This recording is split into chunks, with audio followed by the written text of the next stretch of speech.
Craig Breslow was pretty open about what moves exactly have to be made to this Red Sox team in order to fix the roster for next year. But how confident are you that he actually will make the right moves?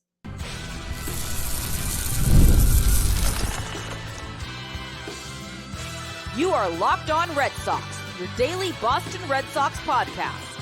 Part of the Locked On Podcast Network, your team every day. Hello and welcome to Locked On Red Sox, your daily Boston Red Sox podcast, part of the Locked On Podcast Network, your team every day. I'm your host, Gabby Hurlbut, former ESPN social media associate and current host of the Boston Balling podcast as well. And I am here to bring you the latest in all things Boston Red Sox, Monday through Friday, straight to your favorite podcast feed. And the best part is it is all completely free. So you might as well check it out because Locked On is your team every day. Today's episode is brought to you by FanDuel. Now through September 22nd, all FanDuel customers can bet $5 and get a 3-week free trial of NFL Sunday Ticket from YouTube and YouTube TV. Visit FanDuel.com to get started. I'll tell you a little bit more about that later, but welcome to the show. Happy Friday. This just felt like one of those weeks. I was a day off all week. On Tuesday, I thought it was Wednesday, and on Wednesday, I thought it was Thursday. So you can imagine the disappointment level when I realized I was a day off 2 days in a row. I don't know what it was about this week, but it just really felt like such a grind. And so much going on around the baseball world, Red Sox going into a big series this weekend against the Twins that ultimately people want to feel like gives the Red Sox some hope here when it comes to these wild card spots. But with the Tigers playing as well as they are right now, are they somebody that the Red Sox could pass even if they do sweep the Twins this weekend? So lots of questions to be answered going into this weekend and lots of questions to be answered going into the offseason in terms of the moves that the Red Sox need to make in order to improve the team for next year. And on yesterday's show, I did a pretty deep dive into what the needs are for this Red Sox team and the ideal offseason for them, what types of players they should be bringing in, what types of moves they should make, what they should focus on. And Craig Breslow was on WEEI yesterday and seemed very confident that he knew what moves needed to be made with this team. He said, the opportunities to upgrade the deficiencies on this team are pretty well documented. We need additional starting pitching depth. We need to take a hard look at our bullpen. We obviously have Tyler right now as an O'Neill, but he's earned the right to explore free agency, and the right-handed power that plays so well at Fenway is going to be a massive hole that we're going to need to figure out how to fix.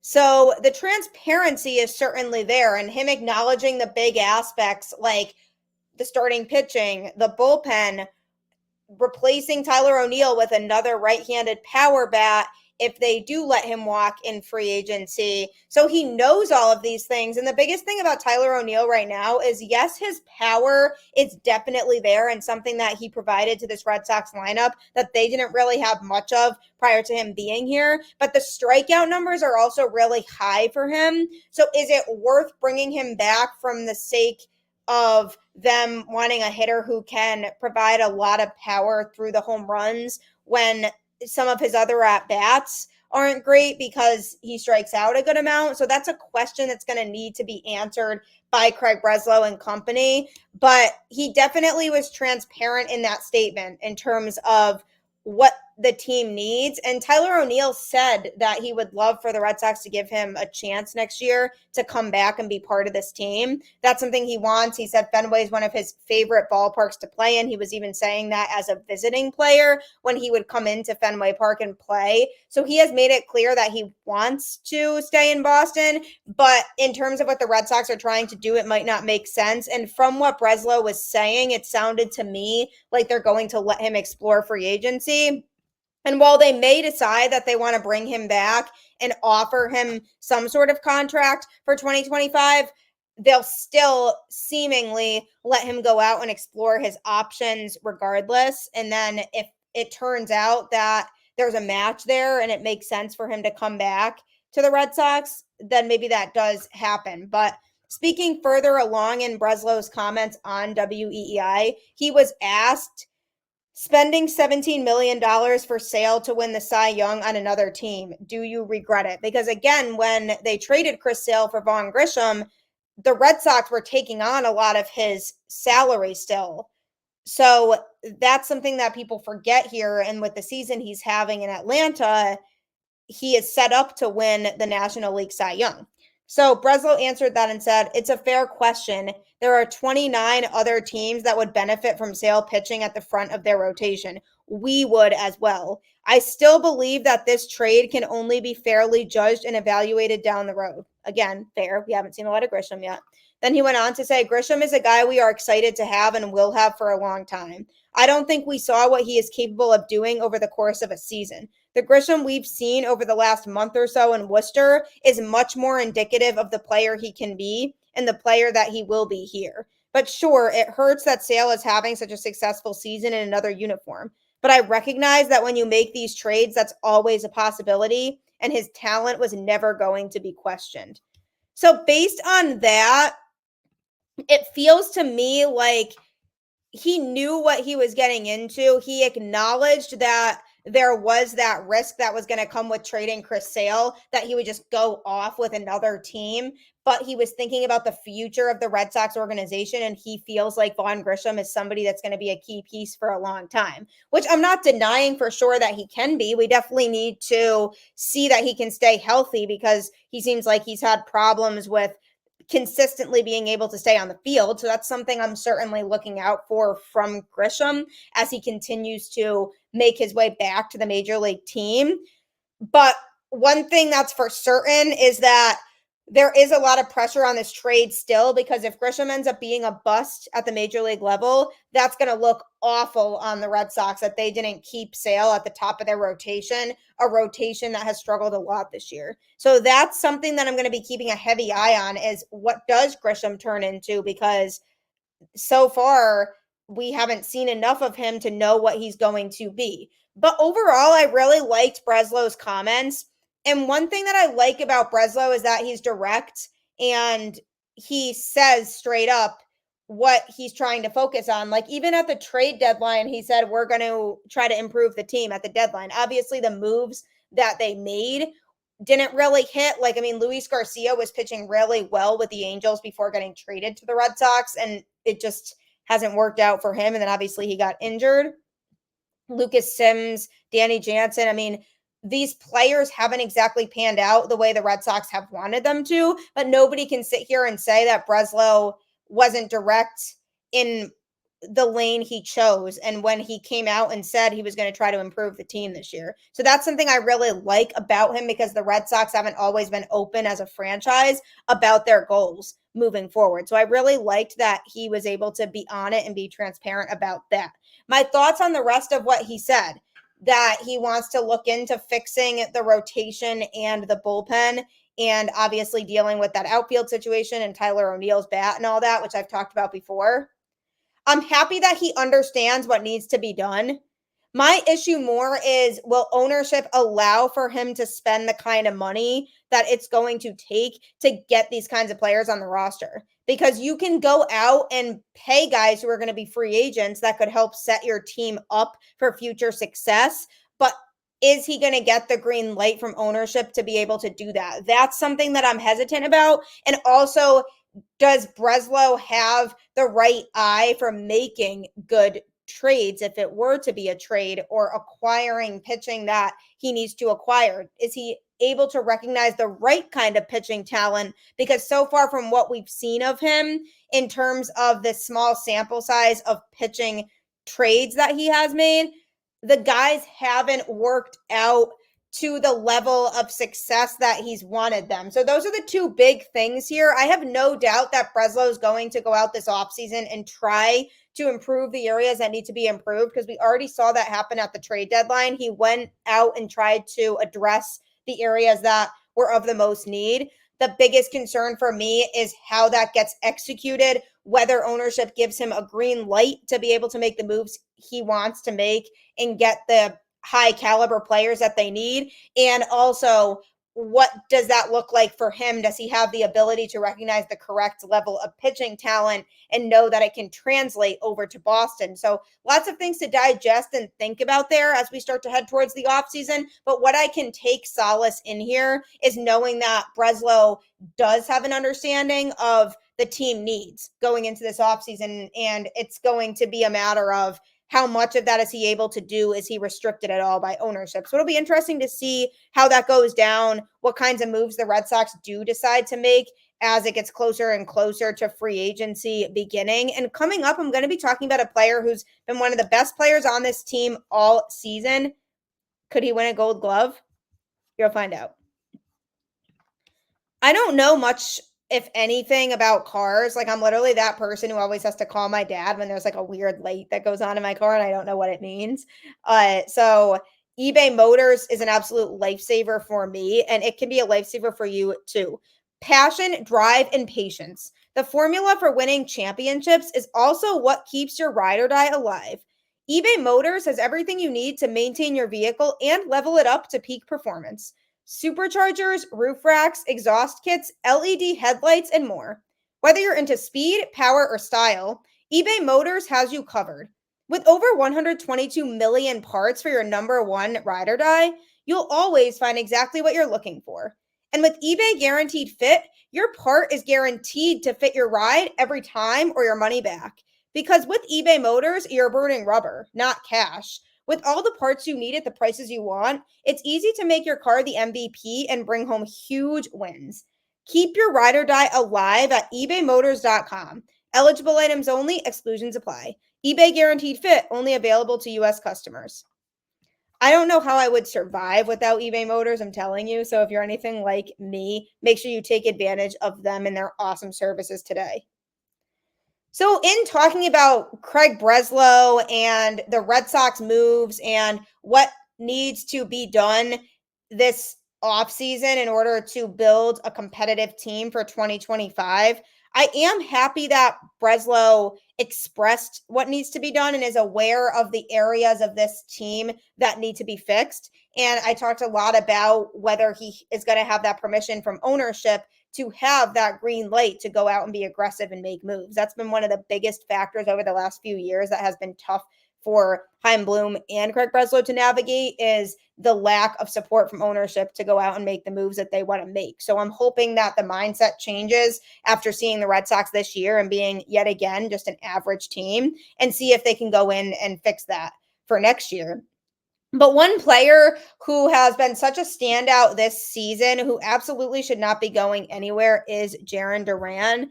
And Red Sox third base coach Kyle Hudson was actually saying that he has several friends around the league who also coach third base. He said, every time I come across them, they talk about how they have to prepare differently for Jarren Duran this year than previous years.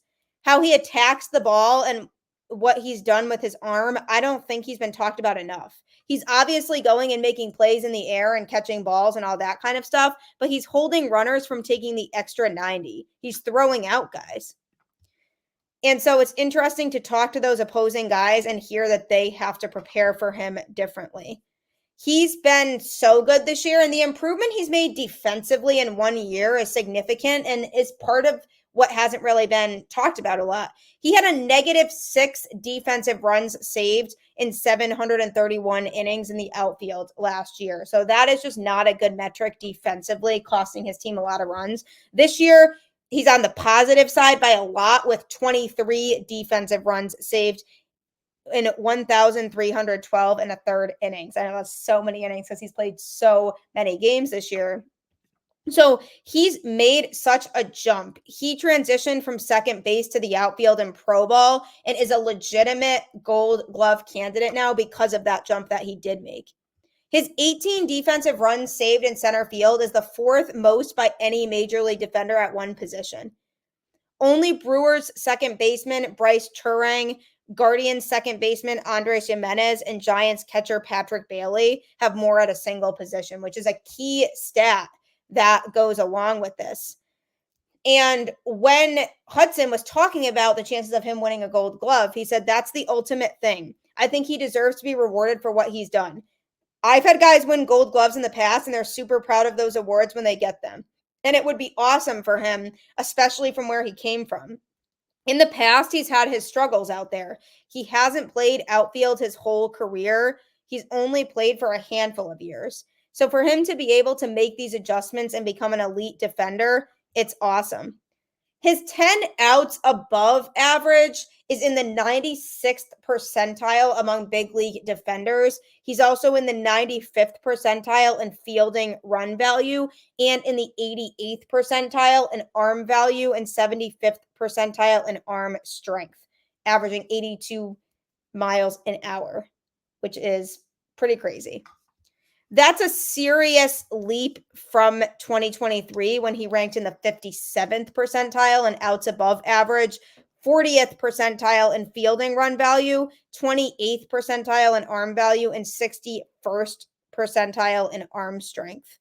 He made huge leaps defensively, and we've talked a lot about what he can do with his bat and how impactful he's been offensively with all the hits he's been stringing together, and also his speed on the base paths and his ability to steal bases effectively, and how good that's been for this Boston Red Sox team. But if you add the fact that he's grown tremendously on defense, that's the part where when you really crunch the numbers, you realize how much more of an impact he's making. And then when Hudson was asked where all this improvement has really come from, he said, number one thing for me is confidence. He's very confident in his reads. He's always been really quick to react and get really good jumps. But just the ability after that to track the ball and to close ground and to actually finish the play. For me, all of that comes with confidence, and his confidence to finish the play is where he's kind of taken off for me. Because he's finishing balls that he's getting to now, where in the past he's maybe gotten to the ball, but he hasn't been able to kind of complete the play. So basically that's saying when he's getting to balls in the outfield, now he's able to execute and make the right play. Whereas last year he would get to the ball because of his speed, but didn't always know how to finish that play the most effectively. So that's something that he's grown in this year. He has 5 defensive runs saved in his 547 innings in left field, in addition to his 18 defensive runs saved in 765 and a third innings in center field. Hudson went on to say, I'm not surprised by anything he does, to be honest with you, just because of how he is. I don't know if I've been around a guy who works as hard as him and as diligently as him. I thought he could be an above average defender. I didn't know if I saw him making this big of a jump this quickly. Obviously, with the tools that he has and the way he moves, those abilities, but for him to make the jump that he has is just a testament to who he is and the work he has put in. We obviously have our model and what comes down from the analytics department, and we're able to adjust off that. We've worked hard on what that looks like. I work with the guys upstairs to kind of put together a model, and then we talk about what's important and areas that we want to be able to cover and all that.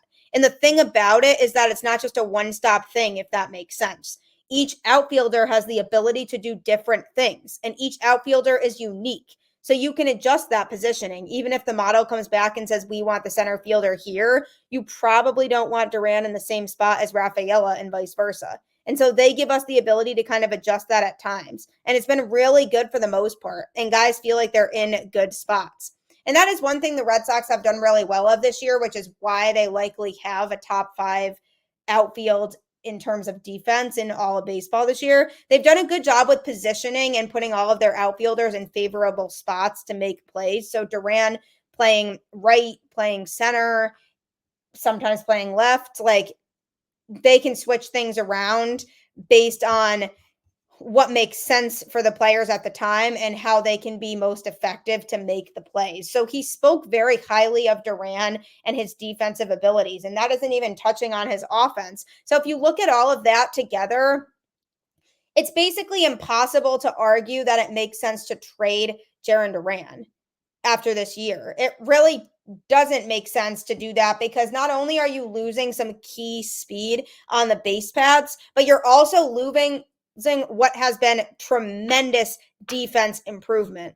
And that's the biggest thing for me, because after having the trio in the outfield there of JBJ, Mookie, and Benintendi, Red Sox fans everywhere were worried about the replacement of that. How are they going to make up for that strong of an outfield, which is 100% fair?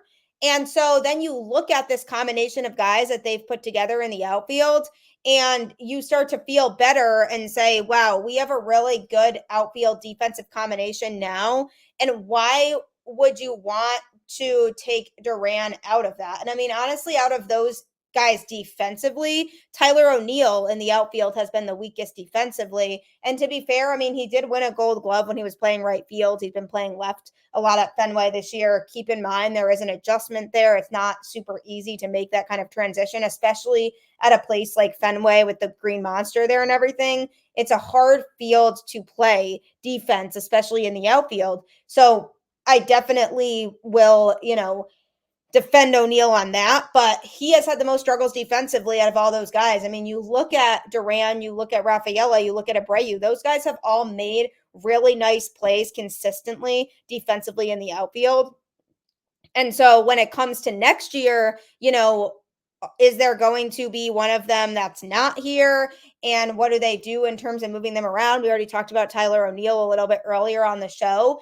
But to me, with the defensive leap that Duran has made and just the fact that he's continued to make improvements constantly since getting called up to the majors, makes me feel like he's just getting started and we still have a lot more to get out of Jarren Duran before his career starts to plummet. I think we're not even close to him being at his best yet. I think he's still learning and he's still developing. And that's crazy because of the fact that he won All-Star Game MVP this year. He could win a Gold Glove this year. He is performing up to a top tier level in all facets of the game. So that to me is so valuable. And if you're going to trade players who are on the current roster, don't make it him, because I just think there's too much value that Duran provides.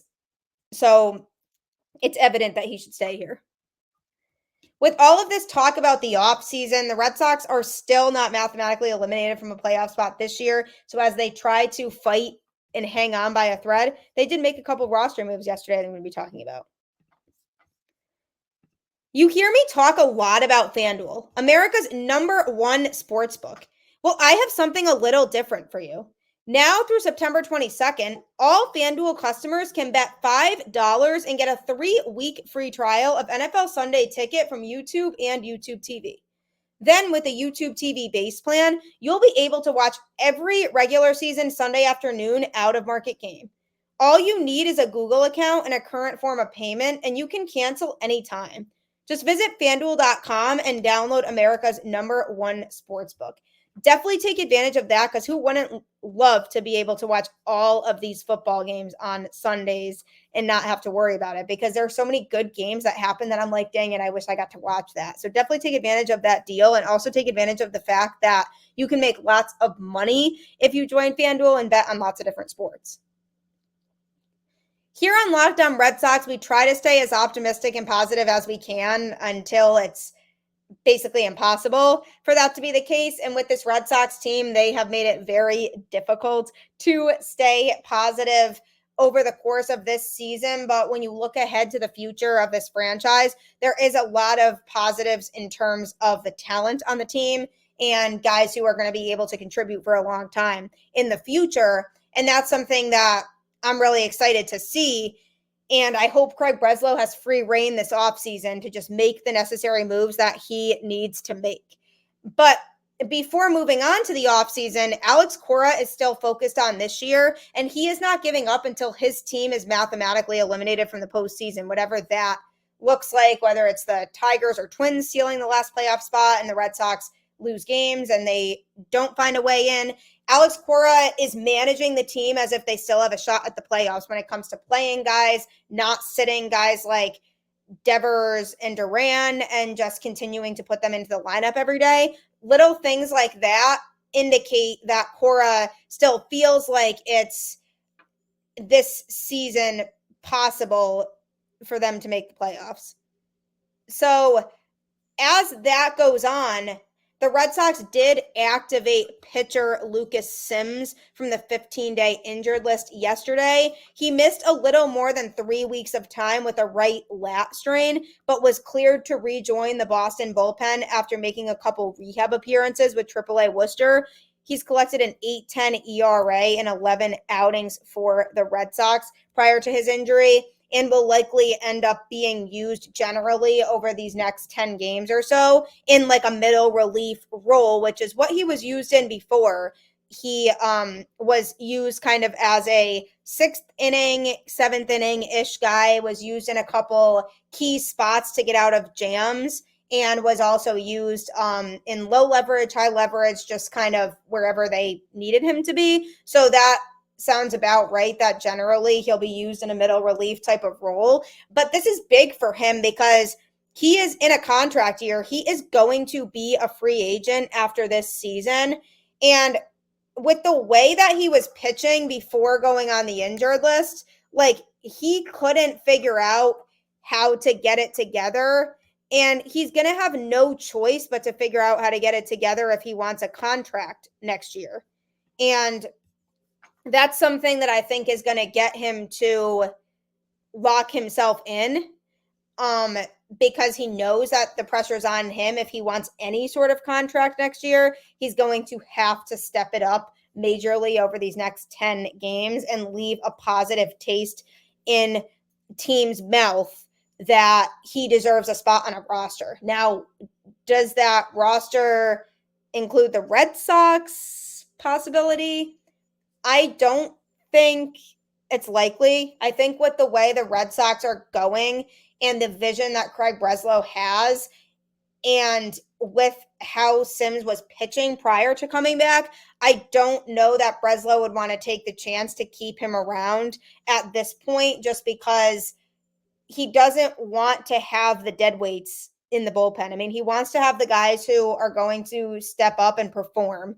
And Sims hasn't been performing really well overall in his time with Boston. So I just don't know that that performance that he's given since being here is going to give Breslow enough confidence to bring him back in free agency. And I don't really blame him. I definitely think a clean slate is worth it for this Red Sox team when it comes to the bullpen and just only keeping the guys who have shown consistent success. So the Red Sox did option left-hander Bailey Horn to AAA when they activated Sims, which is a good thing for everybody because he has struggled throughout his entire career in the majors. He has posted a 6.50 ERA in 18 games with the Red Sox, allowing 13 earned runs on 10 walks and 5 home runs over his 18 innings of work. So he has been a mess for this Boston Red Sox team. Can't throw strikes, has kind of been all over the place, and has given up lots of runs. So it was only a matter of time before he got sent back down. I think when the Red Sox called him back up this time around, they knew it was temporary because they did know that they had like Sims and Garcia lurking in the corner. So Horn was just a temporary guy who could just come up and be a body to come out of the bullpen until they get these guys back. So now they have Sims back. Will he be able to turn things around over these next 10 games or so? Or will he continue to struggle the way that he did prior to his injury? That's what I'm going to be looking out for with him. And Luis Garcia is another interesting name, a guy that the Red Sox traded for, was pitching well with the Angels prior to being traded to the Red Sox and just has not been able to figure things out since. And for him, it's really been a matter of possibly the adjustment, maybe the environment at Fenway he's not as comfortable with as the environment at Angel Stadium, because let's just face it, I mean, the Red Sox are a much bigger franchise with lots of eyes on them, and maybe Garcia can't handle the kind of pressure that comes with that, and that comes with being in a Red Sox uniform so far. So for him, if he is able to come back over this next week plus of games, he's really going to have to get it together, because his numbers are like night and day from where he was at when he was in LA to where he's at now. And that one is tough to blame Breslow for, because honestly, if he was pitching well when he was with the Angels, then how were we or anybody else like Breslow supposed to know that his numbers were going to drop that much when coming to Boston. So he did definitely attempt to get a guy in here that could be reliable out of the pen after the trade deadline, but unfortunately things just haven't fallen the Red Sox way when it comes to their trade deadline acquisitions. So something about Garcia, maybe Fenway makes him nervous, but something about his time in a Red Sox uniform just has not gone his way. And I'm hoping for his sake and the sake of the Boston Red Sox, he can figure that out soon, because this team really could use over these next 10 days or so some positivity from this bullpen, so that it can help make it a little more clear to them who's going to be here long term and who's not. So we'll see what happens there. Lots to think about this offseason for the Red Sox. But as always, you just have to keep the faith and hope that things start to look up for the Red Sox. Make sure you tune in to Locked On MLB. I do appreciate you making my show your first listen today. And you can make Locked On MLB with Paul Sullivan, aka Sully, your second listen. He has it all covered every day, talking about everything going on around the league. You can find Locked On MLB wherever you listen to podcasts for free. So check that out after this. Go Red Sox, and I will catch you on the flip side.